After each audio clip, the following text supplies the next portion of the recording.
Coucou tout le monde. Alors pour mes bonnes, moi je cuisine très souvent une tarte au potiron cannelle et noix de pécan et j'avais envie de partager ma recette avec vous aujourd'hui. Donc du coup on se retrouve un petit peu dans ma cuisine et je vais vous montrer de quoi vous aurez besoin. Alors en ustensiles, vous allez avoir besoin d'un plat à tarte, vous allez avoir besoin d'un saladier, d'une casserole et ensuite d'un fouet, d'une maryse et d'un bon couteau pour couper vos potirons. Alors, il va vous falloir 250 g de potiron. Donc moi j'ai un tout petit potiron qui fait 600 g. Là, ça suffit pour faire la tarte. Vous allez avoir besoin de 50 g de noix de pécan, d'un jus d'une orange, de 2 œufs, de 50 g de sucre blanc et 50 g de sucre roux, un petit peu de cannelle, 25 centilitres de crème fraîche. Et pour la déco, moi je fais des copeaux avec du chocolat blanc dessert. Donc voilà, bon là c'est la marque Nestlé, je fais pas de pub mais voilà. Et j'oublie forcément le fond de tarte où vous allez avoir besoin d'une pâte sablée. Donc moi je l'ai achetée toute faite parce que j'ai fait la flemmarde et que j'avais pas envie de la faire. Mais une pâte sablée, vous trouvez facilement aussi la recette sur le net. Et vous faudra un tout petit peu d'eau pour faire la cuisson. Donc la recette commence en ayant, je vais décoller mes œufs parce que sinon je vais déjà faire une catastrophe. Là vous pouvez voir que j'ai ma recette qui fait partie de mon grimoire, mon livre des ongles, peu importe, là où je note mes trucs. Donc, pardon, ça fait du bruit. Ouais. Donc en fait, on va prendre 250 g de potiron pour faire notre recette. Il va falloir le couper en dés et on va le mettre à compoter tout doucement en fait dans notre casserole. Donc c'est costaud le potiron. Mon couteau se débrouille bien. Parce que je crois que c'est l'année dernière qu'il y en a un qui a laissé la vie dans cet exercice.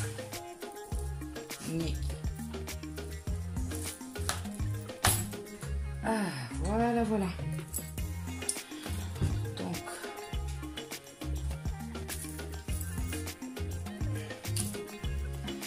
Peut-être je vais vous retrouver après cet exercice qui va me prendre beaucoup de temps.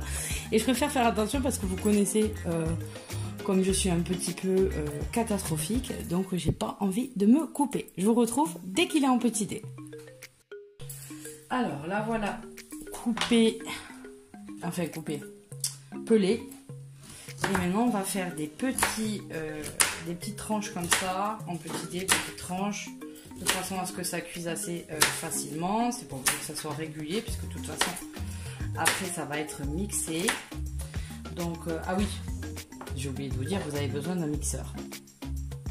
Il nous faut que 250 g, donc ça va très vite. 250 g, j'en ai trouvé largement plus. Donc après vous gardez, vous n'hésitez pas, hein, vous utilisez ce qui vous reste de potiron pour faire avec une purée ou une soupe, ou vous jetez pas ce qui vous reste. Vous pouvez toujours le caler dans d'autres plats. Nous on essaye de ne pas jeter de la nourriture. On arrive toujours avec ce qui reste à trouver des idées de faire des nouveaux plats. Donc mes 250 g.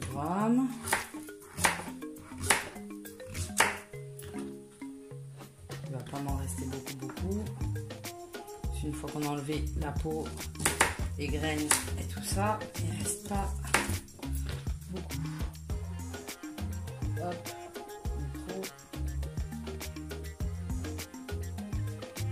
on est bon. Voilà. Donc ça, je vais le mettre de côté pour un autre plat. Donc il nous faut nos 250 g. J'en ai profité aussi pour, vu qu'elle était sortie du frais, pour piquer le fond de ma tarte et l'installer. Et donc ensuite on va faire le jus d'une orange. Donc, je prépare ma casserole. Hop, j'y verse ça et je vais faire le jus à l'ancienne d'une orange avec une fourchette et on va récupérer tout le jus. Vous pouvez le faire avec un presse-agrumes.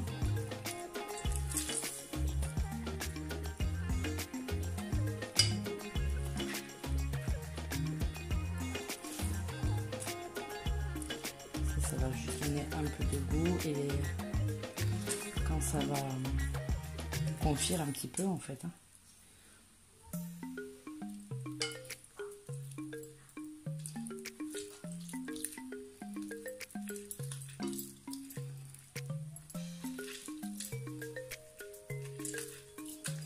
Donc après vous allez mettre tout ça à feu moyen sur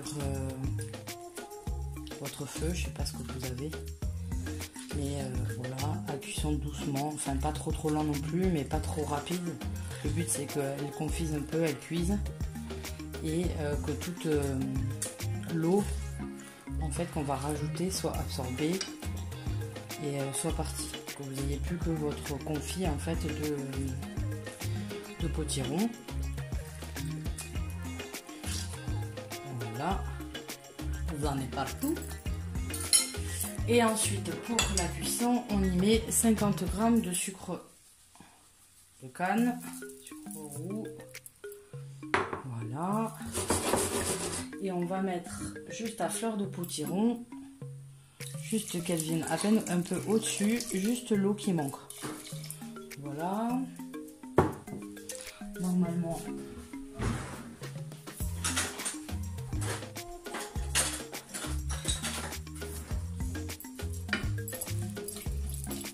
c'est largement suffisant. C'est vraiment un fond de casserole et on le met à cuisson douce sur notre feu. Là, il va falloir surveiller, remuer de temps en temps, jusqu'à ce que la cuisson soit bonne exactement. En attendant, on peut préparer ce qui va venir à l'intérieur, qui va faire la préparation de notre tarte. Donc on va avoir 2 œufs entiers.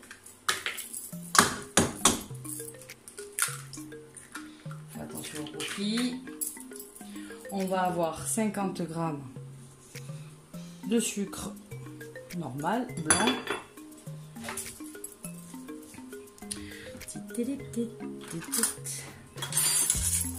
Donc là, on va faire un petit peu blanchir les œufs.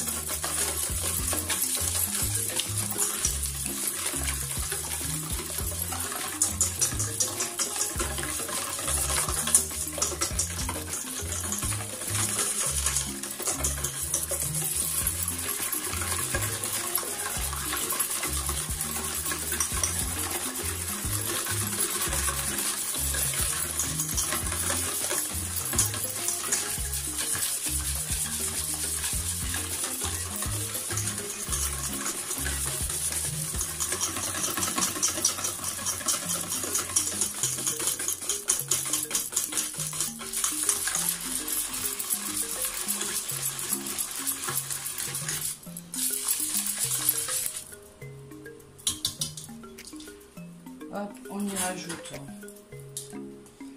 1 cuillère à café de cannelle. Ceux qui n'aiment pas la cannelle, c'est pas grave, vous en mettez pas. Mais ici on est fan de cannelle, ça passe très bien, donc il n'y a pas de souci. On y met un petit peu à côté. Donc on y rajoute 1 cuillère à café de cannelle. Pardon. Ça sent trop bon. La cannelle pour moi ça a vraiment une odeur d'automne, d'hiver. J'adore. On va avoir vraiment une couleur marron orangé après. Et donc on y met 25 centilitres de crème.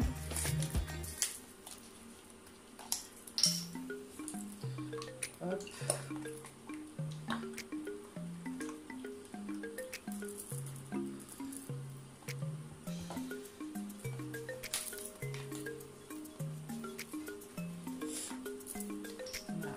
Qu'est-ce qu'il me reste? Il doit y avoir les 5 centilitres manquants.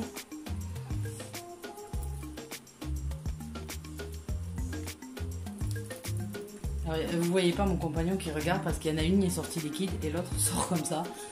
C'est une semi-épaisse et une fluide. Il a fait une tête, il s'est dit, il nous met des produits à varier. Non, non, c'est juste, c'est pas le même produit. C'est la même boîte, c'est tout. Voilà. Et donc ça sera prêt à attendre que nos potirons soient cuits. On va mixer ensuite nos potirons avec nos noix de pécan et on va mélanger tout ça. Donc au moment où ils seront presque cuits, on mettra à préchauffer notre four à 210 degrés pour pouvoir accueillir notre tarte à ce moment-là. Donc je vous retrouve une fois que tout cela est cuit. Alors voilà, comme vous pouvez voir, ils sont cuits. Toute l'eau a été aspirée. Donc on voit que ça fait bien confit. On voit comme un peu de confiture ou quoi au fond. Donc c'est très très bien. Donc maintenant il va falloir les mixer. Donc je vais les mettre dans mon boc à mixeur. Ou pas. Quand il voudra s'ouvrir. Voilà. Alors je les mets avec mes 50 grammes là dans mon mixeur. Alors 50 grammes de noix de pécan. Pas salé ni rien, hein, juste vos noix de pécan. Et puis voilà, donc faites bien attention de ne pas aller au truc d'apéritif et d'en prendre des salés. Sinon votre tarte risquerait d'être un peu meilleure. Donc voilà. Là je colle un peu, ça épaissit, c'est normal. Ça sort du feu. On récupère bien tous les sucres qui sont au fond.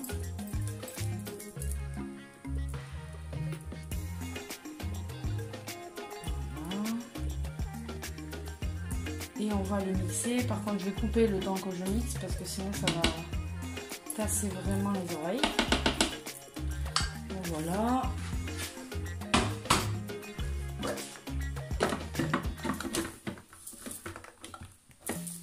Alors voilà, je l'ai mixé. Peut-être ceux qui ont un blender, ça va mieux par le fond. Moi, je rajoute toujours un petit peu là de mon appareil pour que ça mixe mieux, que ça me fasse plus facilement une purée. Donc du coup, voilà un petit peu ce que ça donne. Une sorte de purée de potiron. Et vous allez le mettre dans votre préparation d'appareil tout à l'heure. Crème fraîche, œuf et sucre et cannelle.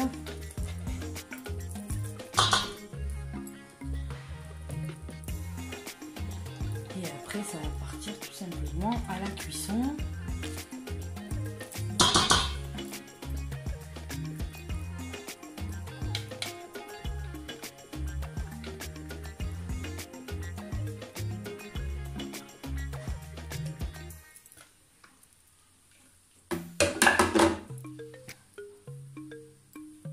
Hop là.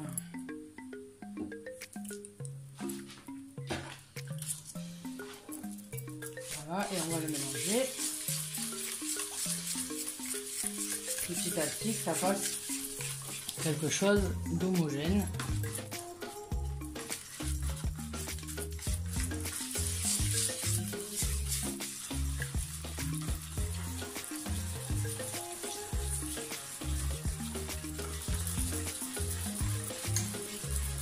C'est une recette que j'avais trouvée sur internet, je ne me rappelle absolument plus du tout du site. Mais depuis qu'on la teste, elle a toujours eu beaucoup de succès quand on l'a servi. Donc voilà. Après, vous pouvez varier, ceux qui ont peur de mettre trop de potiron, etc. Quand vous mettez à la cuisson votre potiron, vous pouvez faire à parts égales potiron et pommes par exemple. Et vous restez toujours dans l'ambiance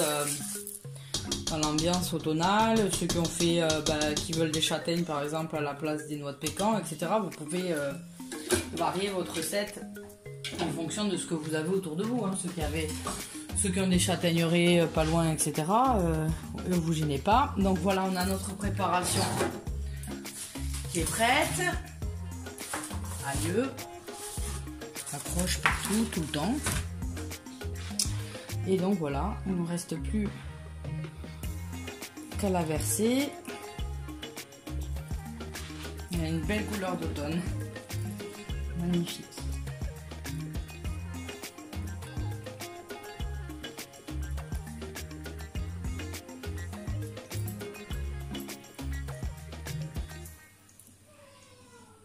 Là c'est pareil, on met une pâte sablée, mais ceux qui aiment vraiment la cannelle, vous pouvez faire votre pâte, vous pouvez émietter vos spéculoos avec du beurre que vous mettez en fond de tarte, vous le mettez au frigo pendant minimum une demi-heure, un peu comme quand vous faites un cheesecake,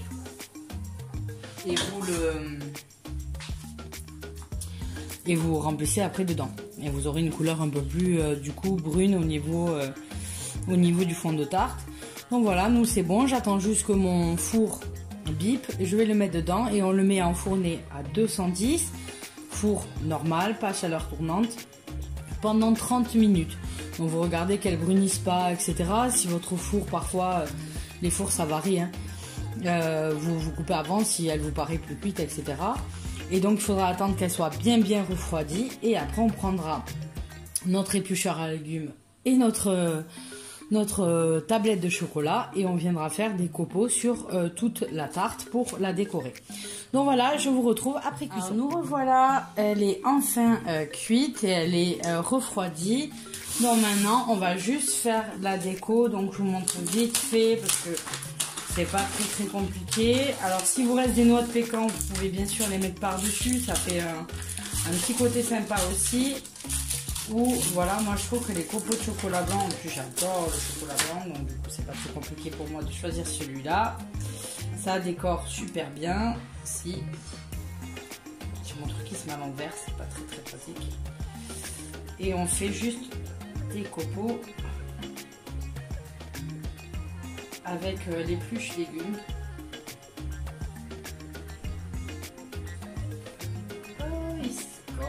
Mon chocolat. Après aujourd'hui il fait encore chaud, alors du coup le chocolat se casse facilement. Et voilà, vous pouvez faire des petits essaler votre créativité, mais avec le chocolat c'est assez simple et c'est plutôt sympa. Voir des petits bouts de chocolat. Après c'est en fonction des goûts de chacun.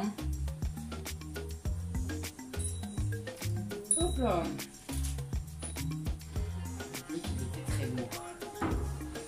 Et donc voilà pour finir en fait de décorer. Donc moi je vais en mettre un petit peu partout du chocolat blanc sur ma tarte, et elle sera plus qu'à déguster. Donc voilà, je vous fais à tous de gros bisous. J'espère que cette recette vous aura plu et vous donnera des idées de cuisine. Bisous.